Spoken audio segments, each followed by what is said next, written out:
Welcome everybody to another episode of Greeting Mashiach. You know, it's been a few weeks off, but we don't take vacations. We just take time to get ourselves healthy again and give ourselves a little room to grow our minds, our hearts, and our bodies. Like Mashiach, he sits at the gates of Rome and he only takes off one bandage at a time because any second it might be called up for duty to take the Yidden out of Galus. He wants to always be prepared. No, but seriously, we just didn't get around to it. Things came up. Okay. Shh, don't tell anyone. All right. Anyways, point is that we are back, and I think something very important to note is that even if we don't come out with episodes every single week, every Sunday, but the point is that there's no vacation from talking about Mashiach. Even me, I could probably say that these 2 weeks that we missed, that however long we missed, was probably for me the conversations that I've had about on this topic were of the strongest and most impactful conversations I've had. Definitely since the beginning of this podcast. Yeah, I'm across the country from you, so I only get snippets from forwards on WhatsApp and whatnot. But I can still testify that you've been pretty involved in some impactful stuff. Yeah, definitely. So we're back, and we will talk about the as the Rebbe says, we talk about what's happening now. Torah is Milash Neira, but not Haray B'chaim now. Anyways, so we're in the 9 days. We're in the middle of it. Well, we're coming towards the end because you'll be hearing this on Sunday. What's the 9 days? What's the 9 days B'chlal? What's Tisha B'Av B'frat?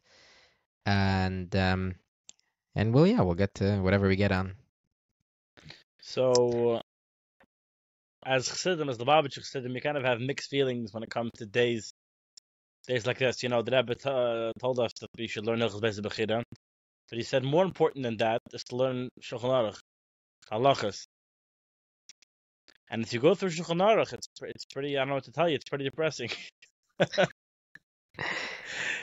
It's morbid. It's serious. Whoever is mourns for the Korban, they'll get to appreciate, relish in its rebuilding, celebrate its rebuilding, and the opposite, etc.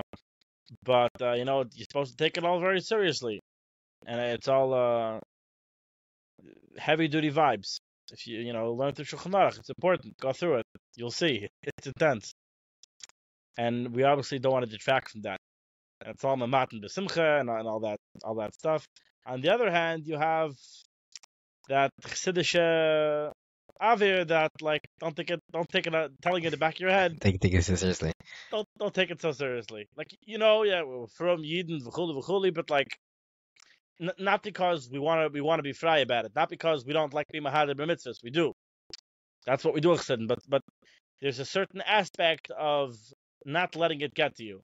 That for chassidim are known for their joy, for their simcha. So there's a word like Mishnichnas Adar Marb b'simcha. And you keep going, you don't stop. Mishnichnas Adar you decrease a little bit. It depends when you start the year. Or do you start the year from Av and you get sadder and sadder the whole time until Adar you increase a little bit, but really you have to stay the whole time. So that's really like the chassidim, they start counting from Adar. Right, so you have these Chiddush Avarts, you have the story with the Rishner, I probably chazed it before, that they made a trick and they pulled up to whoever was the next guy to come into the Beis Medrash. They had as soon as he walked in, they hoisted him on some sort of platform, and the Rishner, they pulled him up. What he saw was the Rishner, they freaked out, and he said, Eberstein, your children don't know how to celebrate this Yom Tov of Tisha B'Av. Never take it away. So what's really the correct approach here? And I'm not going to pretend to have all the answers, but I can share my feelings at the very least. Go for it. I think that's why people come to hear. That's why you're here to hear my feelings. Yeah. Every word I Let's be say honest. is from the Rebbe. No, if I say it's from the Rebbe, it's from the Rebbe. Otherwise, it's my Yeah. it's my feelings. So yeah, I think it's pretty much what I was saying till now in the introduction. That's really, they're both true. You have to take it seriously. It's for real. It's not for fake. And I was learning through Shulchan Aruch, and it says, the Beis Yosef says if you're going to eat meat during the 9 days when you're not supposed to, the snakes are going to bite you. It's like, all right, I won't do it. And Siyumim, who can eat meat during a Siyum? Very complicated halachas. Who is very few people, it's almost impossible that they actually fit the criteria that you're allowed to eat meat because of the Siyum. But yet we know to increase in Simcha, the Rebbe is koching every day till Tisha B'Av. Kochzich, you have to have a Siyum, and it's a big deal. And you go to 770, wherever you are.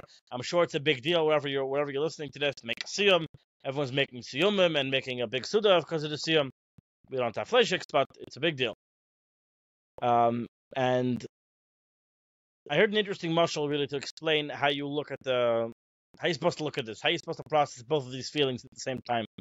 If you could imagine somebody's in jail for a finite amount of time, and being in jail, like anyone who's ever been in jail can tell you, it's very bad. Even if it's white collar stuff, it's very bad. You're a number, you're demoralized, you're dehumanized. Even in the best case scenario, better that if it's a difficult prison and it's much more harsh and difficult, that's for sure very bad. But you can imagine if somebody knows that he's getting freed the next day, he knows for a certainty he's 3 feet out the door. He's going to sleep in the same prison cot, and he's going through the same whatever. He has to listen to the guards, and he's just as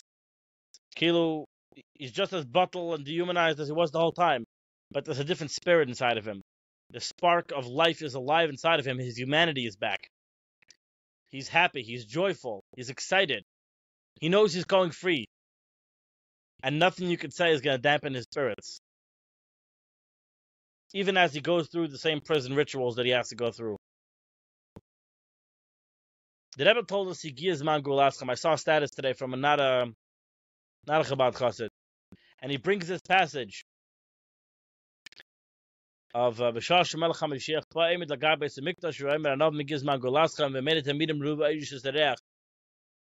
when the time when Mashiach will reveal himself, Mashiach comes, he will stand on the roof of the Beis Hamikdash of the Holy Temple and say, "Humble ones, the time for your redemption has arrived." And if you don't believe him, look at the light that I will shine. And it's a bit of a cryptic passage. He's standing on the roof of the Beis Hamikdash. He's going to say that the time of your redemption has arrived, and people are not going to believe him. And he's going to shine this light. But Baruch Hashem, and this is a mistake, and he was grappling with Pshat. I obviously shared what I'm about to share with you. I don't know if he accepted it or not, but Baruch Hashem, we have a great Rebbe, and he explained it to us. And he told us that obviously it can't be there's already a Beis Hamikdash, because then it's obvious that the Gul is here. You don't have to tell anyone. It's talking about a situation when Mashiach is, the Yidden, the Jewish people, were still in Galus.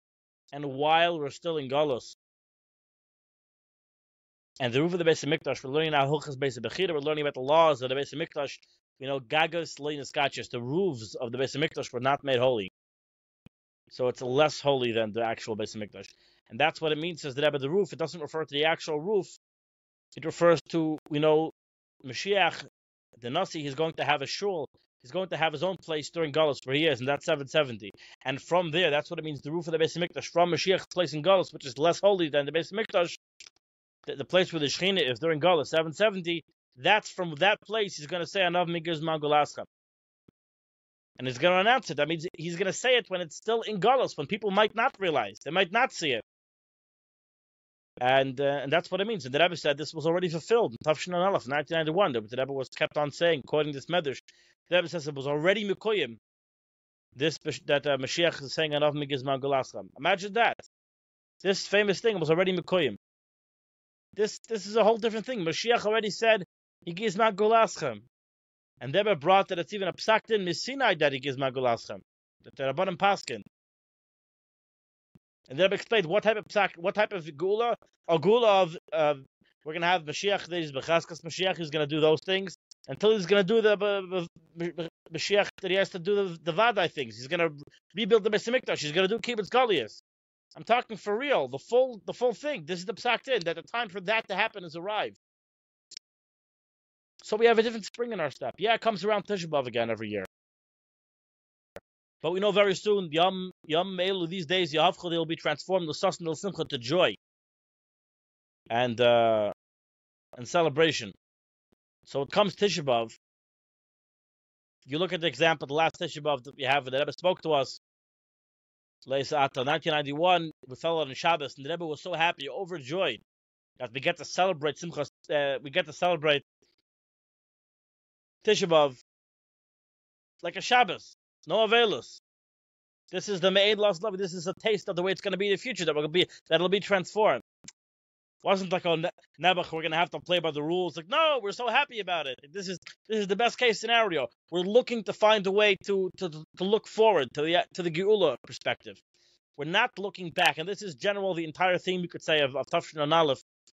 The Rebbe was trying to show us, look forward towards the coming redemption. We're not looking back anymore of the Avodah of Golus. We're looking forward towards the Geula. So whatever customs and Menhagim and Praving the Churban, yeah, it's for real. We're still in Golus, unfortunately. But it's a facade. We're on the last day in prison. We're coming out. It's got to be with an entirely different perspective. And it might sound like it's subtle, but it makes all the difference in the world.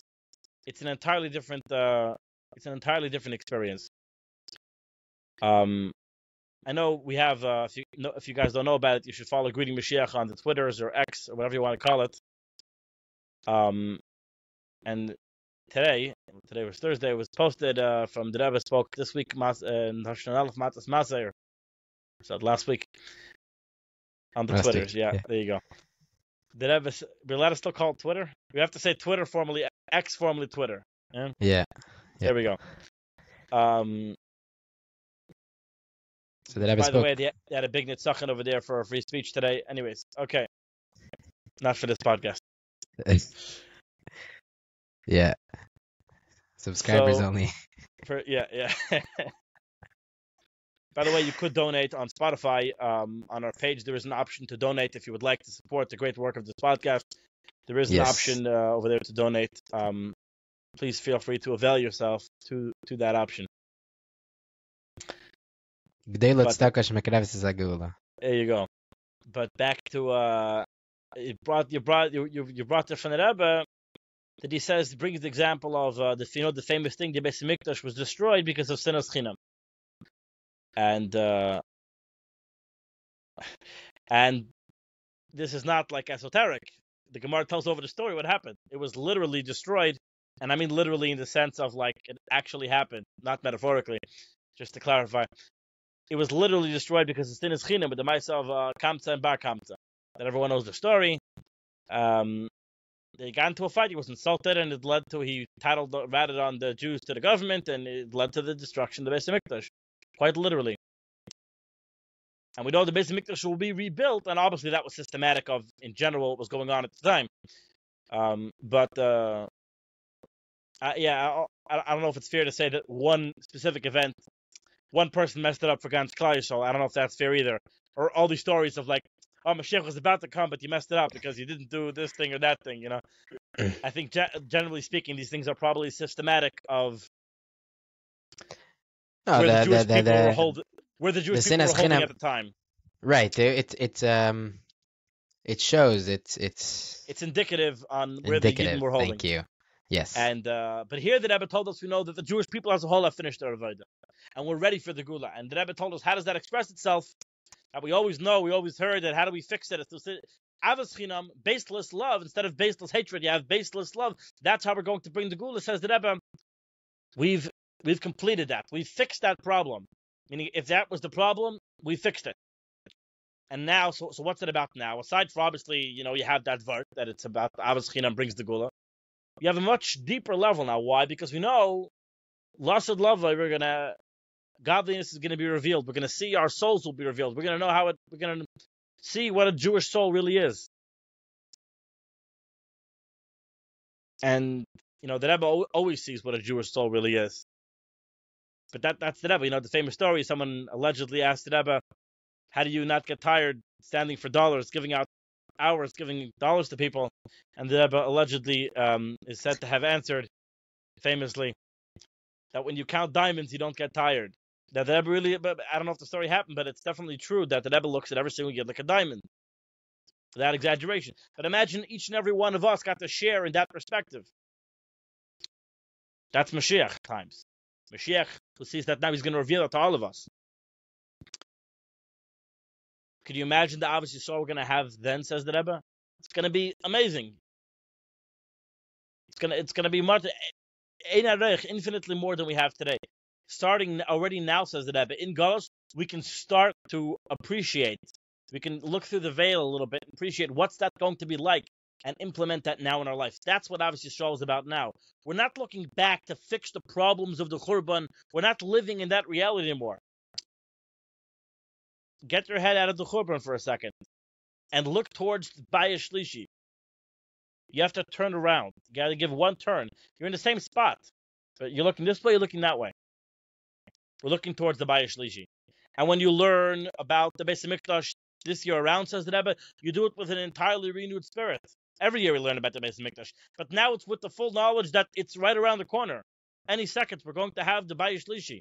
So when you're learning a Chetzkel about all these different psukim, and we don't really know the pshat, I don't know if anyone went through it. The Rebbe told us that we learned it. It's quite complex. And they have diagrams and pictures, but at the end of the day, we know that the Rambam tells us it's not before. It's not perfectly clear what it is. That's why the Bayis Sheni was not built in accordance with what it says in Yechezkel and the Navi, because they didn't know exactly how to do it. But the Bayis Shlishi will be. You learn it. It's a whole different experience. Very soon, like literally, physically, with your eyes, you're going to see it. And you're going to be, so that's the pshat, and this is the Beis HaMikdash. That's where all the lishkas and the rooms and amos. Wow, the Beis HaMikdash, and you start picturing it. They're coming now Shabbos Chazayin, or was already if you're watching this. But when we get a vision of the third Beis HaMikdash, it's a whole different experience. We're excited. We're happy. Yes, it's the 9 days. It's a bit of a more somber spirit, but you can have them both in your heart together. The happy spirit, you're excited, the anticipatory spirit. Try saying that 3 times fast. It's happening. It's real. We're excited about it, and it's not a contradiction. People say, "Oh, you have to either be depressed about the Churban and koching and watching Holocaust videos." I guilty. I may have posted some Holocaust things today on my status. Yes, you did. Some interesting stuff I found, but it's not a contradiction. That's my point. It doesn't have to be a contradiction. But the main stress, the main feeling behind it all, even in the morning when you're saying Eicha and you're reading the Kinnis, and you read the Kinnis, it's very sad. This doesn't take away this from all the history we have. It adds chayas to all the history that we had. There's a whole new chayas in all of it, and that is that we're coming so close, so soon to the Gula Mitzvah Shlema Yedei Mashiach Tzkeinu, the fully complete redemption through our righteous Messiah. So those are my thoughts and feelings at the moment. Oh, very well thought out.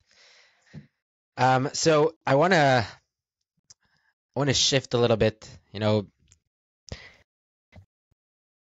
Before the 9 days and before the 3 weeks, we had we were living we had regular days, so to speak, that didn't really have any significance to themselves. They're just, you wake up one morning, you go to work, you do the regular thing, you drink coffee, everything's normal. So now the question is, okay, so what's the significance? Right here we're talking about the 3 weeks and 9 days. I was listening to Rabbi Wolf. He had a Mashiach symposium, finding Mashiach through these tough times, whatever it's called, something like that. And I think Rabbi David Sachs, who is the rabbi, I think, from the Happy Minyan in Los Angeles, very, very, very good person, has good thoughts, very happy person also. But he said something interesting. He said how he started his speech by saying that we're going to answer 2 questions. Number 1, why does Hashem, who is kol kulei tov, which means he's completely good. There's nothing bad about Hashem. Everything he does is good. Why him? are there such things that sometimes comes out bad stuff? Bad stuff comes out October 7th, all these different, very bad people dying. Someone just passed. We don't have to give examples from extreme things in history. I should never stub my toe. Everything should be like what? Correct. The average. We don't have to go to the bad extremes. I'll let you finish. The average person's life. I don't know if you ever thought about this. Sorry for bringing depressing things, depressing thoughts. The average person is going to go through a tremendous amount of excruciating pain and suffering and troubles in their life. I'm talking about a person with a happy life, a good life. If you have a kid, he's probably going to get lost at one point, and you're going to freak out. This is going to happen. I'm sorry. I'm sorry to break the news to you. It's very scary. Probably going to happen at one point or another. Like, people suffer injury. These are normal things that happen to everyone in their life that are like very scary, very hard, and this is considered a person living a very good, happy life. And this is the reality of Galus. The world is very very imperfect. Right. People are like, right. Where was God during the Holocaust? Where was God in every person's life? Like, why do you have to like? The Holocaust isn't what's bothering me. Everything is bothering me. And if you could excuse my headaches, you could. Okay, whatever. I'm not going to finish the thought. But the question is really, what's Galus? That's the question. Correct. The question is, God, who is Kol Kol Tov, completely good and all good. How can he make my toe stub?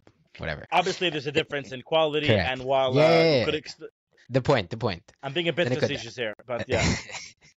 No, but it's a good point that you bring up. That like why are we saying the Rebbe says about the Holocaust, that even the Satan couldn't find enough of Vedas to explain away the Holocaust. That's obviously something special, unique, that you can't find any within a person's individual life. You have Tanya to explain, the Kapara Savinus, forgive your sins and all the different things. But So the second question was why on there's many tzaddikim, many everybody talks about 3 weeks to 9 days as something special. So the question is, if it's so special, meaning there's like an Eisratzin, there's like a special avir there, you can feel it in the air. There's something different, especially this year. Tisha B'Av. Especially this year that the with the Iran thing looming over everybody's heads, we're all like, you could feel, especially this year, there's something tangible in the air that you can feel like something special is going on. We should all be waiting for the Gula with the same certainty that everyone has that today Iran is going to attack. Correct. Amen.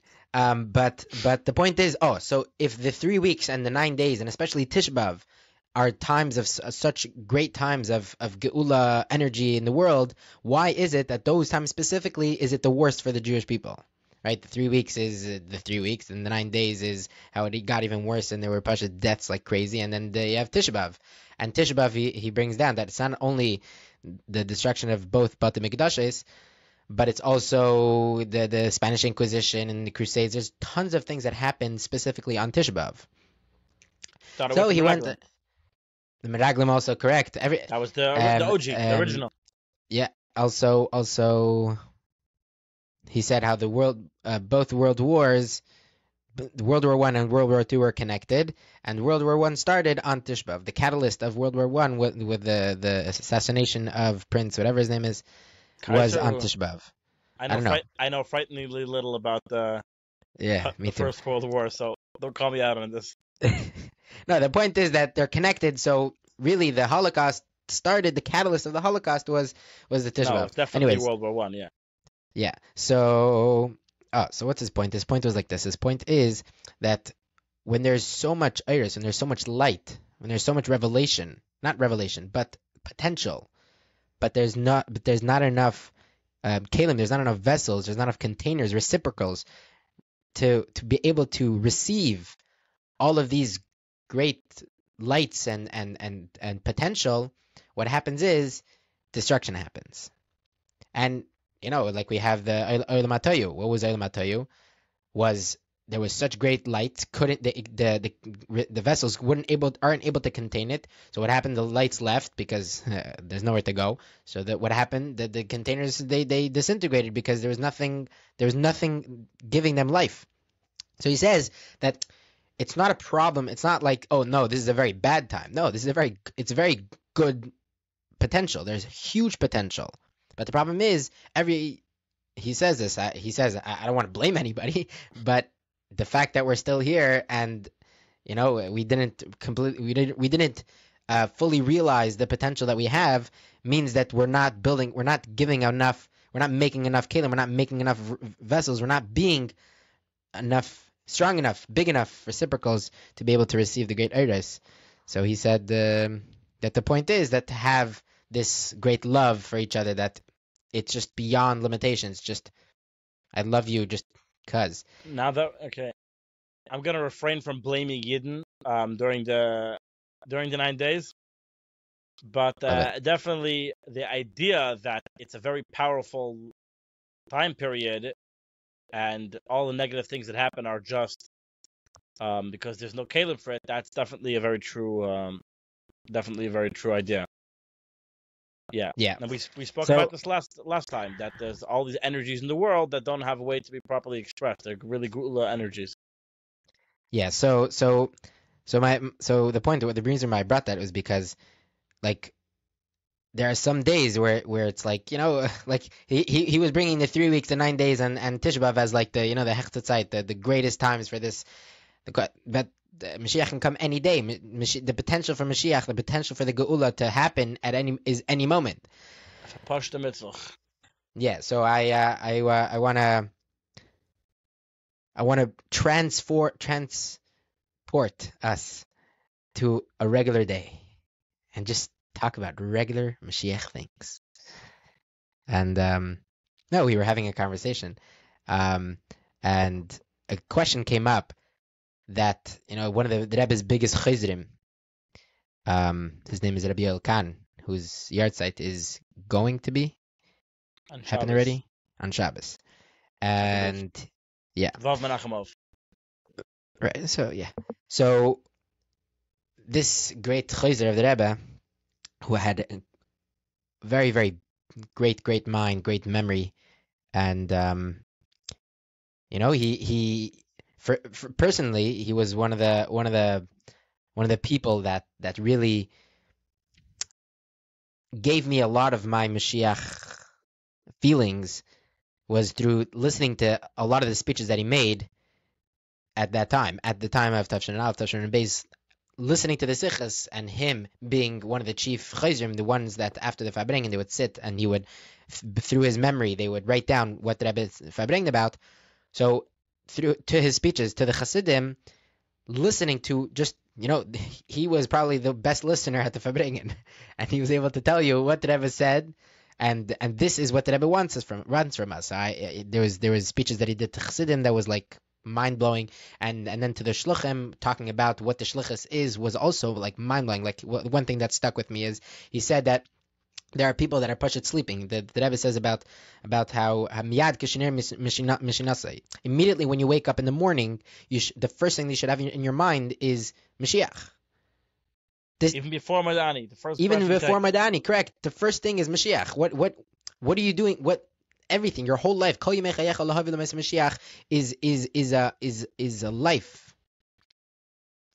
And he says that there are people that Pasha don't know the Sichas of the Rebbe, and for them, it's not like they're just sleeping. He says Pasha der schlaft. And he says what's the outcome that we should come from this Fabrengen is that we should spend time, Pashit, 5 minutes a day going through the Sikha. So the question a lot of people have is, famously, or not famously, but famously to the people that are shtickle against the whole thing, is that Reb Yoel came out with a publication, or a publication came out that Reb Yoel was saying Ta'isi. So famously known as the Ta'isi Toisi. publication. Reb Yoel said Ta'isi. Toisi. Reb Yoel That's, so said to speak, Ta'isi, and that's the therefore, that ends. That's supposed to end the correct, discussion. end the discussion. And therefore, if Reb Yoel said Ta'isi, so therefore, if Reb Yoel made a mistake, it must be that you're wrong, and yeah. So move on. So the question is like this. The question is, what's the deal with the Ta'isi? What's the deal with Reb Yoel? What's up with that? Yeah, what's up with that? So, the thesis is written up in Kfar Chabad, and disclaimer: I'll just disassociate this from Reb Yoel because I heard that he didn't really write it, and that's the ends. And I have not extensively listened to not so much the stuff before or after, so we'll just discuss the article the way it's published in Kfar Chabad on its own merits. And we'll leave Reb Yoel out of it for the moment.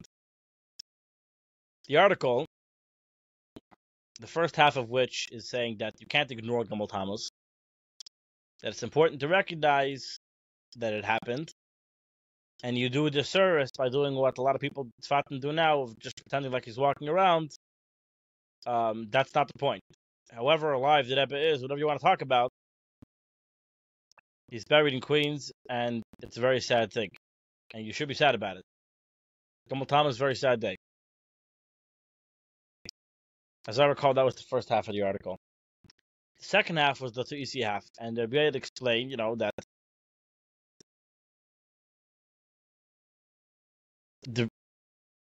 a normal person who learns the Rebbe's Torah will necessarily come to the conclusion that Gimmel Tammuz is impossible to happen. Using basic laws of deduction and normal learning that applies to every other realm of Torah, the way you learn. If you learn the Rebbe's Torah, you would rightly say, like he said, Gimmel Tammuz, not possible. Will not happen. Guarantee it, 100%.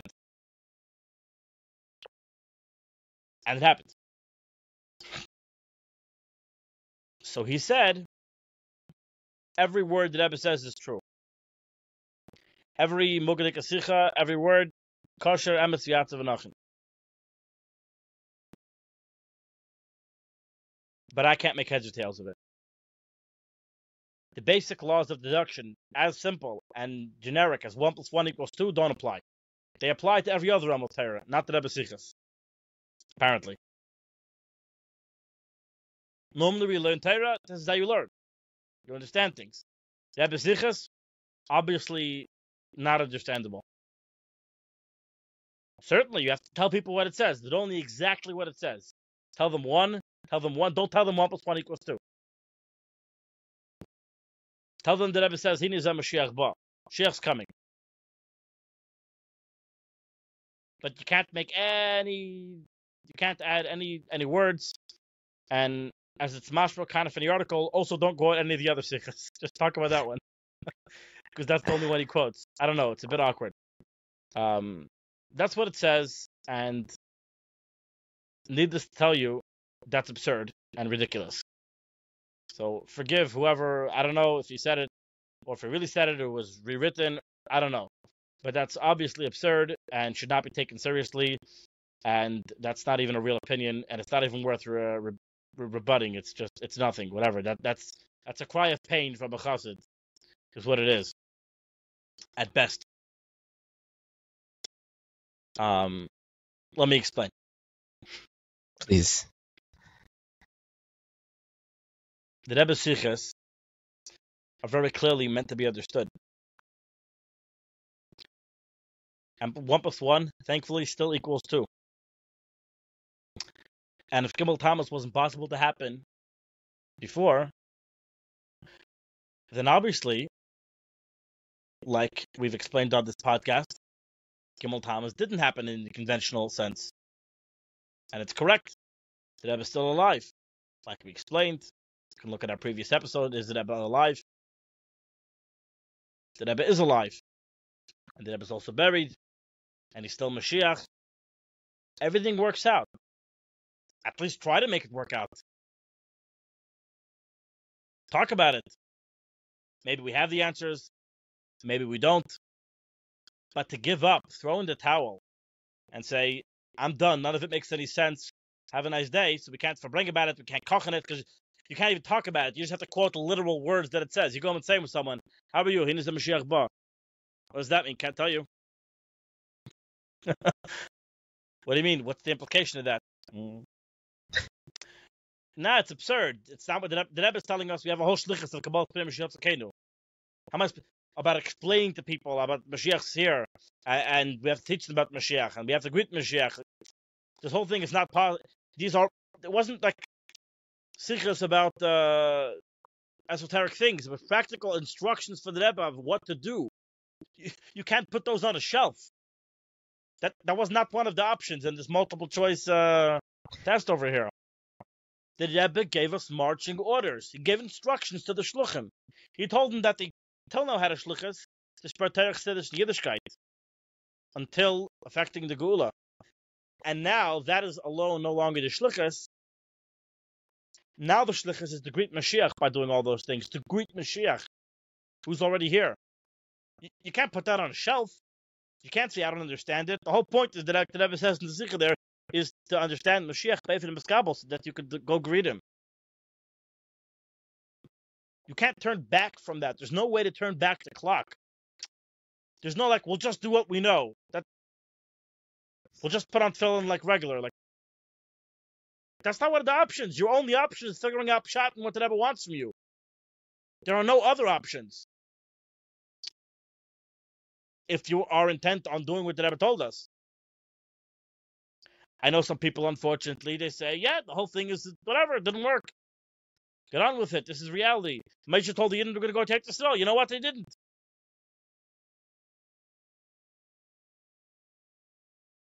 So if somebody has that perspective, okay, I have a hard time calling such a person a chassid, but okay. But if you're going to say that Rebbe Sichos are true, like Reb Yoel is saying in this, allegedly, if we believe that the Rebbe tells us the truth, and we obviously as Chassidim we do, and that the Rebbe Sichos are Negeya, and we have to chazir them over, then we have to learn them, we have to understand them, and we have to tell you that 1 + 1 = 2, and that the Rebbe, which means in our context that the Rebbe is still Melech HaMashiach, the Rebbe is still alive, the Rebbe is still taking us out of Golos, and we still have the shlichus of Kabbalah Pnei Mashiach Tzidkeinu. That's so. This whole Reb Yoel said to easy business is doesn't start. It's not a real argument, as far as I'm concerned. And the only thing we have is the Rebbe Sichos, which people who tell you that Rebbe Sichos are not meant to be understood, I don't know what to tell you. That's such an unreasonable opinion to have as a chassid. It's honestly shocking that people say that with a straight face. The Rebbe Sichos are meant to be understood, obviously. The Rebbe spent time editing these Sichos, putting them to print, publishing them. Why do you think he did that? So we could say that they're not understandable? Nobody really thinks that. That's the real truth. People say things to make themselves feel comfortable, to explain things to themselves, that they could have some sort of explanation. But obviously, I don't think anybody really believes that. I don't think Reb Yoel believes that. Again, I don't know what he said later and all the time, so you can call me out on that. I don't know. I'm just discussing this article. That's not a realistic way of looking at the Rebbe Sichos, and I think everyone will agree. I hear that. So you're saying this. Okay, the problem is like this. The problem is that a lot of people hang their hats on other people. All right, here's some advice. Everyone stop hanging your hats on other people. Think about things for yourself. And if not saying you should ignore them, but those other people that you're hanging your hats on, talk to them. Don't take no for an answer. Ask them questions. Say, hey, I was listening to this amazing podcast, which you should check out, Greeting Mashiach, and these guys said something that piqued my interest, something interesting. I hadn't thought of before. What do you have to say to that? And if he then hangs his hat on somebody else, just keep it going. Until you find that one person. Which apparently is Reb Yoel here, yes.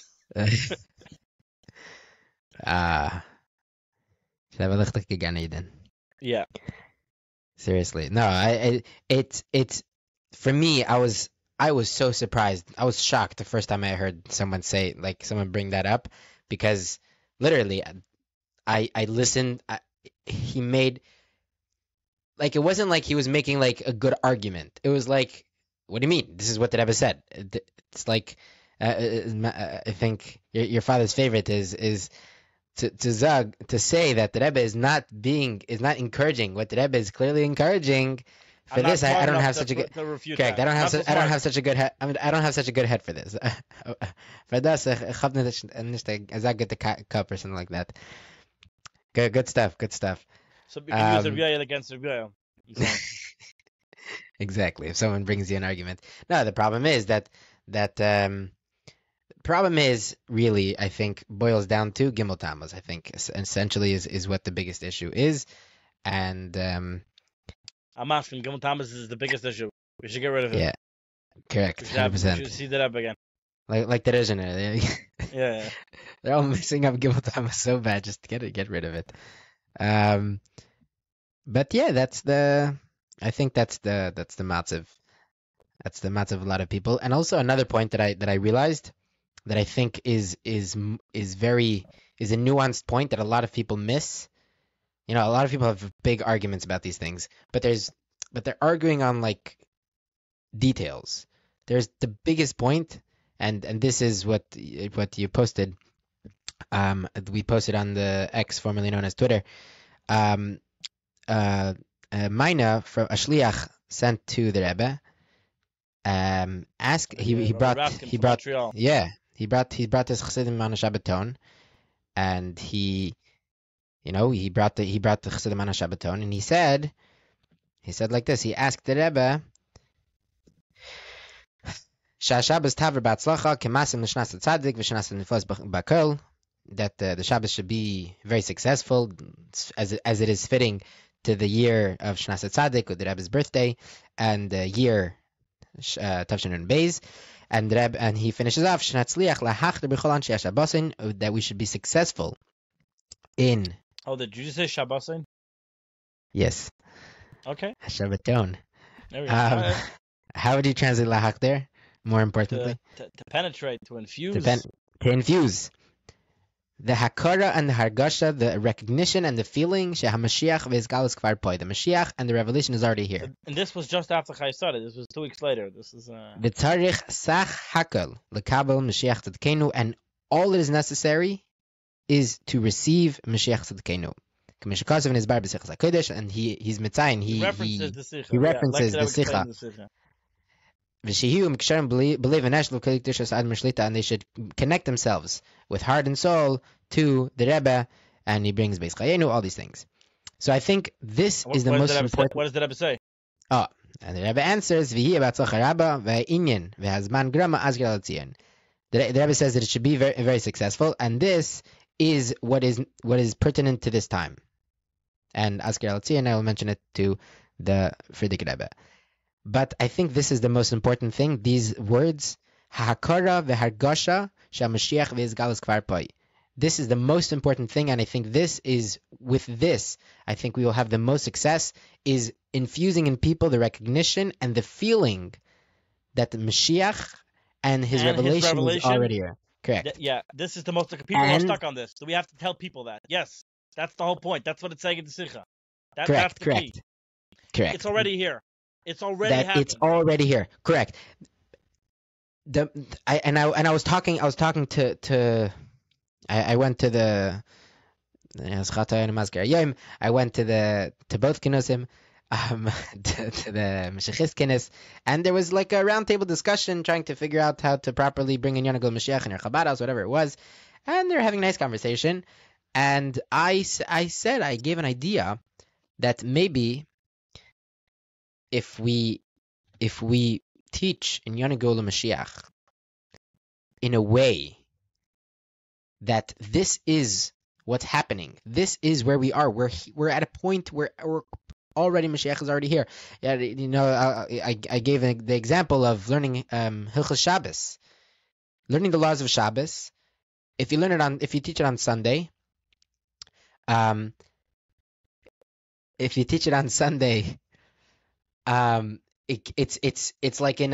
like I'm teaching it. It's very abstract. It's not really practical. It's practical, but it's practical in a way of, okay, I don't.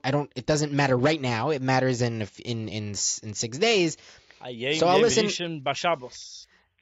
Correct, but it's not Shabbos. It's still not the same. Correct.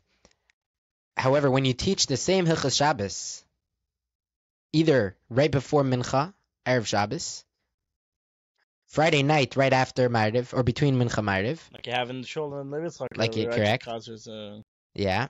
Or even if Shabbos morning, or if you start teaching Hilchos Shabbos, it's a whole different feeling. You're teaching it as like something like practical. You can show them what to do, and you can say, by the way, this that I didn't do is because I'm not allowed to do it. It's like it's a whole different feeling. It's a whole different experience, and it's a whole different message.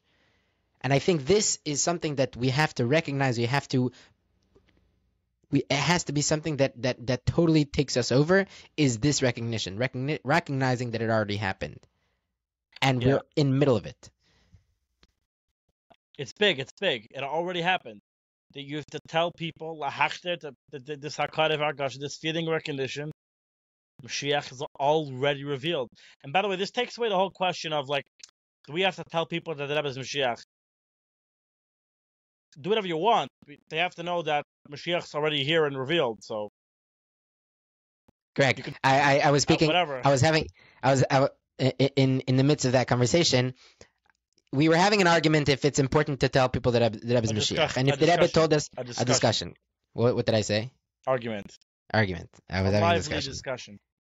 It was actually very much closer to a discussion than an argument, but sadly, I've had too many arguments that it just, that's the only thing that goes in my head. Anyways, we were having a discussion where the Rebbe says it. Is it something that the Rebbe said that we have to tell everybody that the Rebbe is Mashiach? To be honest, I haven't looked at everything, so I don't think the Rebbe ever said it, that we have to go and tell the world that the Rebbe is Mashiach. Thou shalt tell the world that I am the Messiah. Yeah, no. Correct. I don't think that ever happened. Proclaim throughout the land. Correct. What did happen is that the Rebbe said that this is something that you have to do. You have to tell the world. You have to get the world ready to be Mekabel Pnei Mashiach Tzidkenu. Now, what that means exactly, we can have a whole episode about that.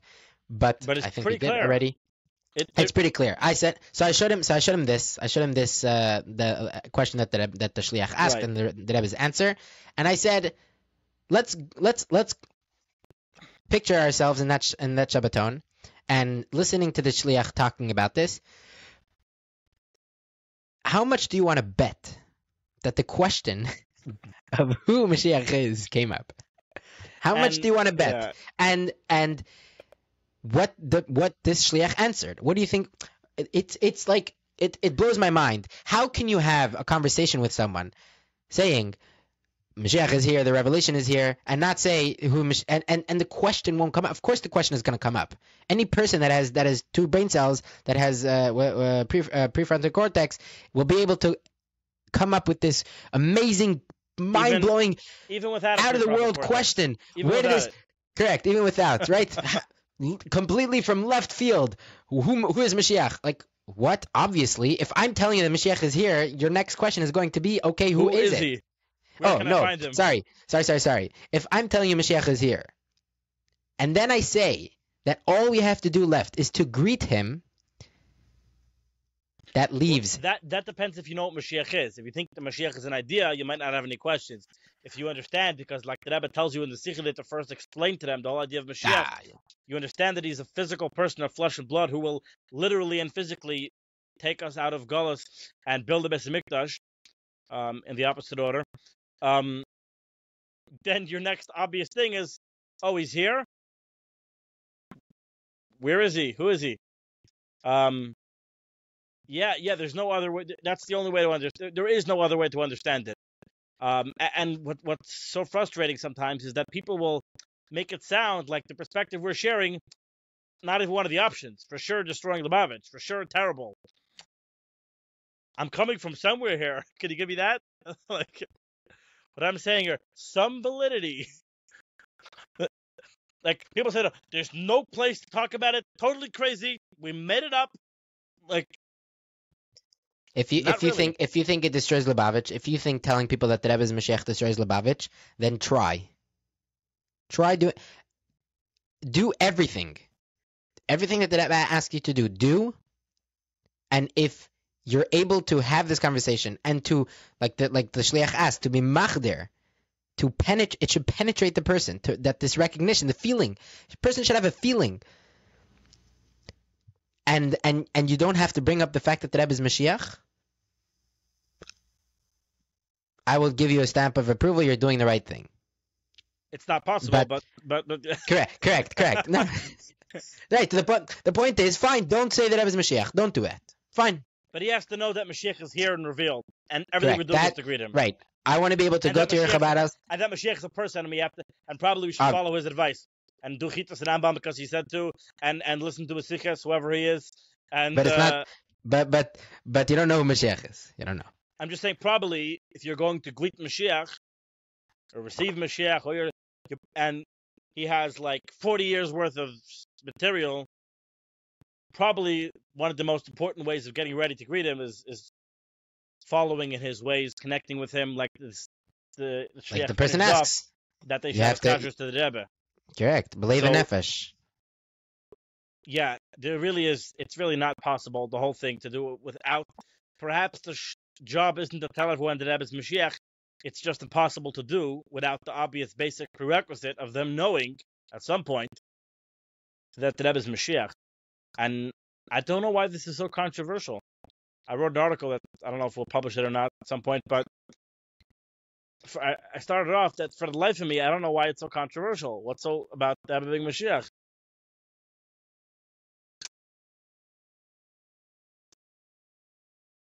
Yes, it's good news. It should be. It should definitely be. And yeah, I asked the person. I was having a conversation on the X, formerly known as Twitter, and I was like, I don't understand why are you so against? Like why is it mirachik? I don't understand. Okay, you're having a conversation with someone, and you tell them that Rebbe is Mashiach, and they start distancing themselves from you. Right, what that means, I guess, they start walking backwards, facing you. But like, whoa! Ask them, like, why? Why are you so appalled by that? Why are you so put off by that? Correct. Why?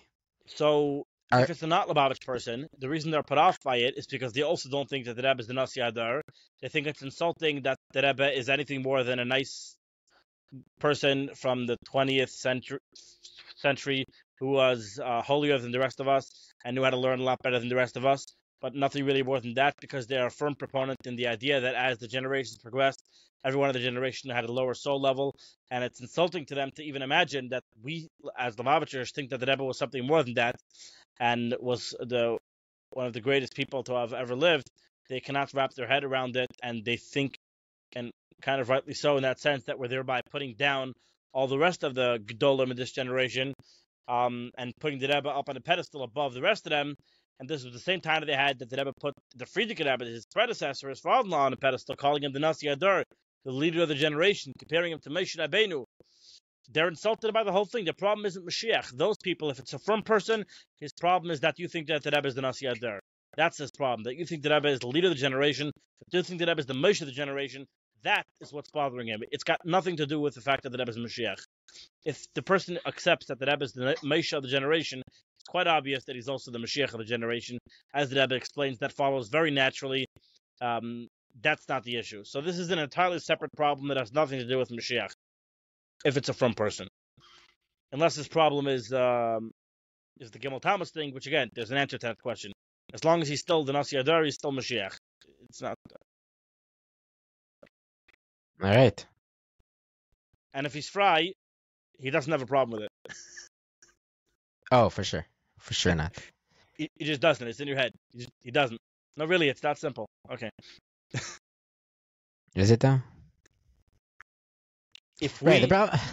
I don't know if it is, but having this perspective is a lot more helpful to actually trying to do it. A lot of this doubt, like I keep saying, is in our own heads. Get out of your own head. You have to make yourself comfortable with this idea. Right. And then you can go to other people and talk about it. Right. If you have conversations with people that say that it's merachik other people, you find out in the midst of conversations that it's not actually merachik anybody. I think it's just the fact that you're uncomfortable with the fact and you don't know exactly how to explain it. Correct, how to present it, and you are not 100% machder with this hakara and the hargasha that Mashiach is and his gal is already here, and I, by the way, let me say this. I think personally, I'm also not 100% machdir permeated with this recognition and feeling that Mashiach and his galus is already here. But what I do know is that the Rebbe did say this. This is what the Rebbe said. This is something that the Rebbe... Mashiach's here, and people be like, why does it matter that Mashiach's already here and revealed? Oh. Scratching in my head here. I can't... Did you say that to yourself in the mirror? Mashiach is here and revealed, but who cares? Really? That's your line of reasoning here? Sorry for raising my voice here, but come on. Come on, man. Who cares? What do you care about? When does it start to matter? Right. So it seems for there are some people that think that it only starts to matter when the Beis HaMikdash is built, when you have Kibbutz Goliath, when you have all the beautiful things are going on, and it's be like, okay, you know what? That's Mashiach. Why would you not care about it personally, though? If you care about Kibbutz Goliath, you would also care about Mashiach being revealed. There's no universe where you only care about Kibbutz Goliath, but you totally don't care and think it's important at all whatsoever. No, you should be very excited about Mashiach, jumping up and down, and Nebuch, because of whatever idea you have, you're not telling everybody, but really you want to, and you're totally excited about the fact that Mashiach is here. There's no universe where you care about Geula and Mashiach, but you don't care that he's here and revealed. Like personally. I'm talking about talking to other people, just personally. If you're not excited that the Rebbe is revealed, it's because either you don't think it's true, or you just don't care about anything. Otherwise, what? The Yidden of Mitzrayim, they just didn't believe Moshe. They didn't believe him. He came and said, "Take me out of ghost." They said, "Nice try. Don't come back another day." Yeah. Eventually, they believed him, but it took some time. And 4/5 of the Yidden didn't want to leave. It's not easy. They didn't believe Moshe Rabbeinu. He came with the good news. They did not believe him. It was too good to be true. And we have the same problem now. They made it to Maminim, like we started off today saying. People are loath to believe it. It sounds too good to be true. You're telling me this is it? What do you mean? Where's the Gula? Show it to me. It's a process. But if it is true, then it's very exciting, right? People should agree that if it's true, it's very exciting. Then you'll convince yourself that it's true. But first, you have to recognize the idea. It's a very big deal that Mashiach is here and he's revealed. That's very big. That doesn't not matter. Okay? Everyone's got to stop saying it doesn't matter. It matters. It matters a lot. It's like the thing that matters the most more than anything else ever. Yeah.